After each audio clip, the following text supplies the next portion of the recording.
This morning, D.C. police are warning you to stay alert after more than a dozen armed carjackings happened last week. This morning, police are still looking for these two suspects in connection to an armed carjacking that happened in the Navy Yard on Friday. Two other suspects, just 14 and 15, were arrested. Well, police say they approached the victim. One of them pulled out a gun and demanded the victim's keys. 7 News' John Gonzalez is live for us at D.C. Police Headquarters this morning.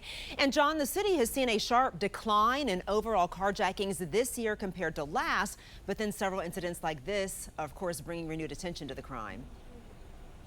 That's absolutely right, Adriana. And, over the past week, D.C. police have responded to multiple carjackings, throughout the city. Some of these in broad daylight, others including armed suspects. And in most of these cases, they are teenage suspects. In one case, a driver was pulled out of their vehicle at gunpoint over on Capitol Hill. Fortunately, they were not harmed. Now, take a look. Here are some of the numbers 7 News has dug up here. According to MPD, 16 armed carjackings were reported in D.C. last week alone. 100 carjackings have been reported since the first of the year. Now, still more than a 40% decline compared to last year, but recent incidents have some concern. Police have made 57 arrests. 53% of those arrests involve juveniles. Carjackings are down, but officials warn the numbers don't tell the whole story. Some neighborhoods are still seeing troubling spikes, and victims are often left shaken. The most recent